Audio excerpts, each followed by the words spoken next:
Welcome to Lay of the Brand, where we talk with the experts on tech marketing, creative, and PR to learn what's new, what's working, and what's next.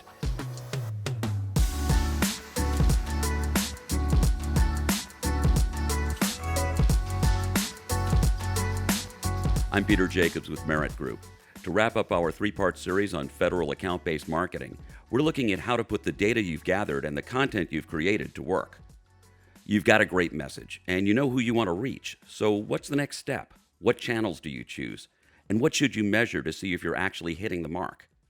To find out, we're talking with Kate Tong, Senior Director, U.S. Public Sector Marketing for enterprise search provider Elastic, and Aaron Heffron, Executive Vice President of government market research firm Market Connections. Great to have you both with us. Thanks for having me. Thank you. Kate, when you're getting ready to launch your ABM program, what are you considering? Do you generally use different channels to message to mission leaders versus tech leaders, or is it one size fits all? Definitely not one size fits all. Mission leaders are looking at outcomes and strategies and impact to the agency mission, whereas tech leaders, on the flip side, are looking at more features and future considerations. We understand that our developer technical audience here at Elastic has a different lexicon, and we have to speak in their language to create the commonality. And then with mission leaders, we have to speak to their concerns and their goals in the right language and in the right setting.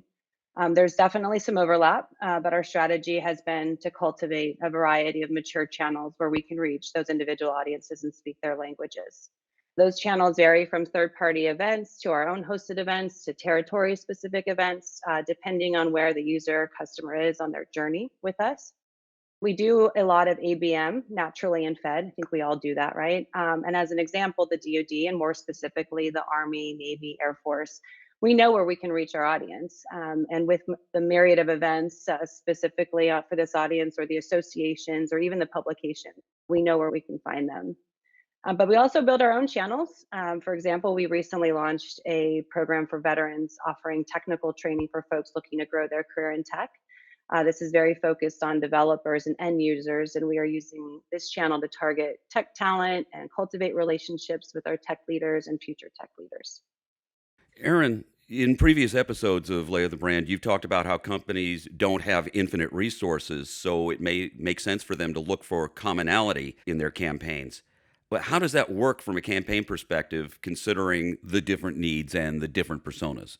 Yeah, it's always a challenge. As we know, what you want to do in marketing is bound by a couple different things. One is the resources you have, both human and monetary, of what you want to go forward, the time frame in which you want to be able to make an impact, and the breadth of audience that you want to reach. So I tend to look at the research and the other bit of information we have through the light of what is it that's common across everybody, and use that as a foundation, and then tailor what you can around the edges. And it really comes down to two pieces. One is tactically, how are you going to reach them? And then kind of foundationally of what are you going to say? And some of those things lend themselves to be more common across everybody. Some of the foundational things about what you're going to say and how you're going to say it can be pretty similar. I mean, there are some core elements out there in the public sector. Now, I will say there are differences between civilian and DoD that are pretty strong from the very beginning. But you get within DoD, you can work across a variety of agencies with some relatively similar messaging, some core messaging. And it really depends. If you have the budget and you have the time to be able to customize every single thing, hey, God bless, and go forward. But generally we don't. So I try to counsel to say, find some common elements, and then maybe focus the details on the tactical way in which you reach them. Catherine, as you alluded to, what events are they going to? What publications and websites are they visiting? What are the different ways that they like to receive information? There's a greater ability to be able to tweak and customize in the delivery mechanism more so than necessarily the root messaging. Now, there are exceptions, and I will say that there are times that I say throw that out the window. But a good bit of the time, that's what I'll say is for especially small or mid-sized companies that you don't have a lot of resources to put forward to it, kind of pick your battles. So even if you're going after some more niche audiences within an overall framework of an agency or the DoD, you still have an opportunity to get that economy of scale while tweaking, as you said, your delivery channels in order to reach the people you want to reach. Yeah, I would say it's more kind of wrapping a core message with a little bit of a veneer that may align more. Maybe you change a little bit of some imagery so that you're not sending the Navy folks something that looks like Army, just as an example.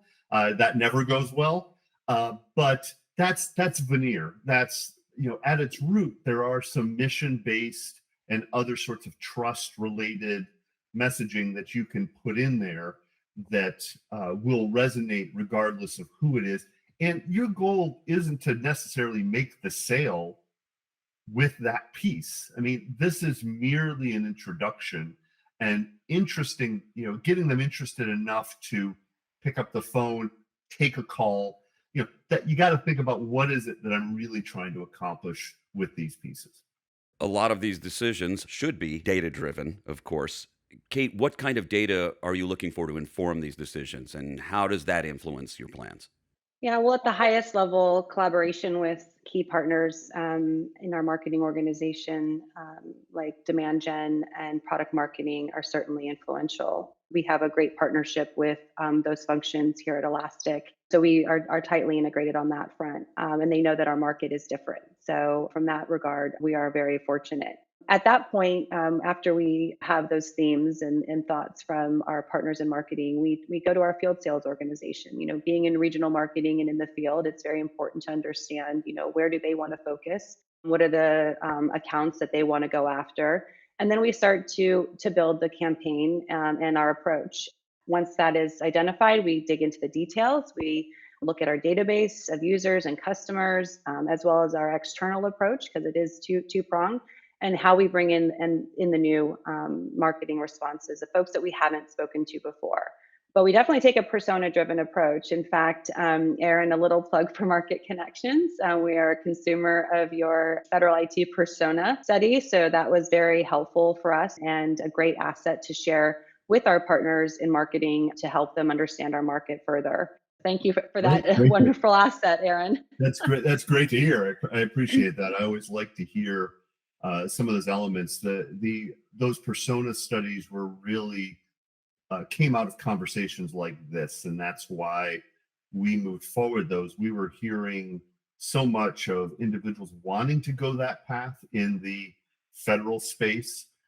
It had been so successful in B2B and consumer for many years.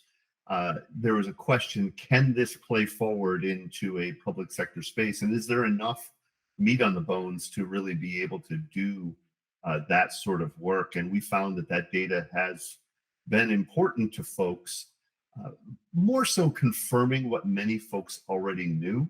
I can't say there was anything in there that was going to be earth-shattering in its change, but it allowed kind of to have a North Star for the marketing teams or sales teams as they rolled forward, that you can come back and do that check. And that's what I find a lot of the data is useful for, that of kind of giving you a little bit of reassuring the powers that be that you're doing the right thing, especially if you're in a company that has both commercial and public sector practices. I've found that is when the data can really be helpful for kind of the oft forgotten public sector folks who are toiling away in marketing and trying to make a silk purse out of a sow's ear from all of the commercial marketing materials, that these are the sorts of things that have been helpful to lay on top of it. Aaron, let's talk a little more about data and data sources that are relevant to these kinds of decisions. Where are you finding data that can help support an ABM campaign launch? One thing that I have found is having systemic data across the market. The data has gotten better as we've gone over the last 5 years. I think there's been better tracking, better keeping information on customers and clicks and downloads and all that sort of stuff has definitely gotten better. When I started in this 15 years ago, that wasn't even a thing. Now, I think the next step is overlaying all of that kind of behavioral data with some of that attitudinal and perception information that we've been gathering a lot over time. It's really been great to see the merger of those two things start to come together. The first place I typically start is in the media study that we do, Market Connection does every year. There's a whole host, and this gets back to my point about the tactics of the way to get to folks, is that when you're building that ABM campaign, you're trying to evaluate what's going to give you the most bang for your buck and what's going to reach the largest audience. And it's kind of an iterative approach. And what some of our clients have been successful in doing is saying, all right, I can reach 40% of my audience with advertising or doing putting downloads up on this website or this publication. If I add another publication, for X dollars, I get 15% more. If I add a third one, maybe I get 6% more.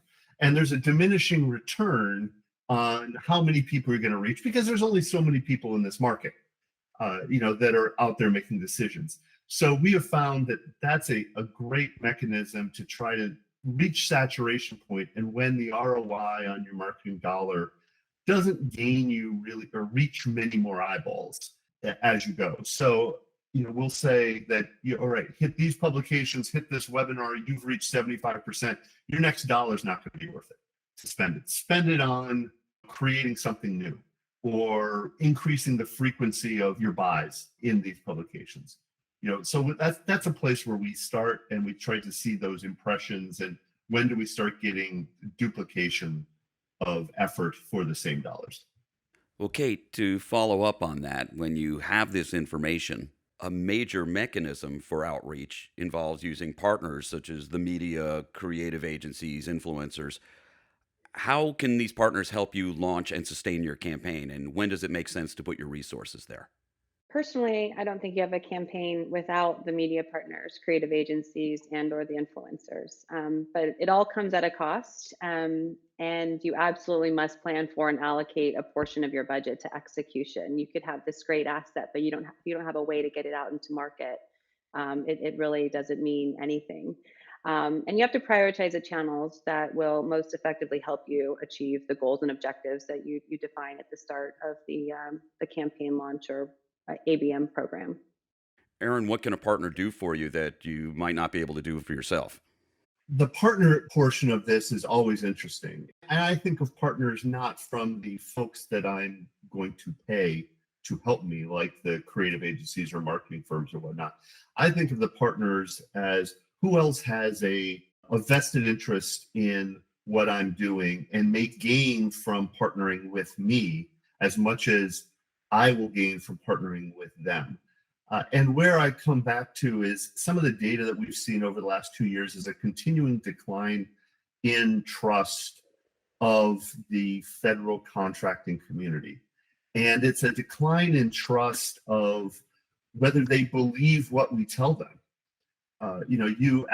People put out white papers, put out advertising, put out marketing messages, blogs, and increasingly we've seen a skeptic view from the audience and saying, yeah, they're just telling me what I want to hear, or they're going to overpromise and underdeliver. I don't trust them. And we've seen the government contractors be at that lowest point of, do I trust what they say? Who's at the highest point is the ones who I see successful partnerships are the kind of professional and trade associations. That to be able to kind of envelop yourself in their halo really can benefit you, even if you have to step back a little bit from the pure selling of what you're doing, and position yourself more as I'm here for the greater good to educate and help everybody understand what's going on. That in itself builds that trust that, hey, I call them, they're going to tell me like it is. And maybe in the end, I don't go with them. They're not going to hold against me, or they're not going to withhold something from me. And then maybe next time around, it is worth to go with them. Those are the kinds of partners that I think are important. And the trade associations, professional groups, things like that are really the ones that are really holding a lot of that trust right now. I couldn't agree more. Here at Elastic, as part of our marketing strategy here in Fed, is doubling down on associations, simply because they give us that opportunity to reach our community of interest and those that we want to engage with and build relationships with. So 100% agree that the associations bring a very valuable mechanism to reach that group, and often offer, a lot of integrated campaign approaches based off of the themes that we're talking about in our programs. Yeah, I would say the key, though, in those relationships is to make sure that it's content focused, Mhm. and not just promotional focused. Buying a sponsorship and being a lead name that is on an event that they're having is not a partnership. Correct. Yeah. It's got to be where you are seated at the table with a person from their shop and your shop, talking as equals at the table and having that conversation. That's when you get the benefit of it. You don't get the benefit by knowing that your name's going to be on the download. That's not Yeah. the same thing. Joining a membership for the discounted booth rate is not the key strategy there. Yeah. That's true. Are there booths anymore? I don't even know if that's a thing. Good You're point. so 2019. That's I'm showing my tenure for sure. That trust issue that's really a thorny one. It seems like a lot of times government vendors get painted with the same brush, so that if somebody had a bad experience with one or two specific government contractors, they extend that experience to the rest of the industry. And so the kinds of things you're talking about, taking more of an educational, I want to help, I want to raise the level for everybody. That approach seems to be a way to help start rebuilding that trust. Kate, what kinds of activities are you doing to try and do that? From a building trust, we have strong relationships with our customers and end users, given that we are a free and open source company. We have a lot of users that are building and creating and on the free and open stack. And then, when we are ready, or when they're ready to engage with us, they'll reach out to us. So and they're already familiar with Elastic. So we build trust in just, letting them know that we're here when you want to engage with us. And we have a lot of resources and tools that are available to you at no cost, online in our, community forums, our discuss forums.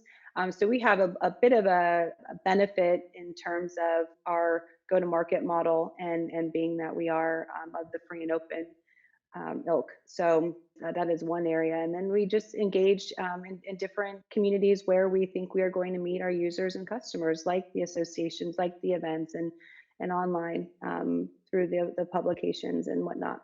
We find that some of our customers who are really trying to rebuild that trust, kind of over, on top of what you're already talking about, which you've already mentioned, is also overlay a direct feedback loop from their existing customer base. So get beyond the contract evaluation, the CPARs type of things that they have to fill out, and we have partnered with them to do call-ins, periodic check-ins with the customers where they indicate that, hey, we feel that you're so important as a customer that we've brought in a third party to have an open conversation about the challenges, things that are working, things that are not, because we know that you're working in the cubicle next to, or in the virtual screen next to the people in our company. You may not give them the kind of harshest feedback or most unvarnished feedback, but that type of thing is helpful for us to know, and we can then make improvements. So you can trust us that we're going to keep you anonymous in providing that feedback, and then you can trust us that we're going to actually do something about it. And that kind of helps build that back and forth. And you can overlay that in the ABM campaign that you're doing and say, hey, these are agencies we're already working with, and we have this lifeline with them already. Well, something that sometimes gets pushed to the side during campaigns is, how do you know you did a good job? You need to plan for that measurement. So, Kate, how do you make sure that measurement gets baked into everything that you're doing? The key is identifying your campaign or ABM objectives upfront and determining which metrics will help you track to those objectives. Building measurement into the work back plan is important too. Getting something out to market, as we want to do so quickly, can be dependent on so many things. Maybe it's dependent on an editorial calendar on a topic that you want to attach yourself to, or a piece of content, or an event. Whatever that might be, you'll need to identify that and then work backwards from that date.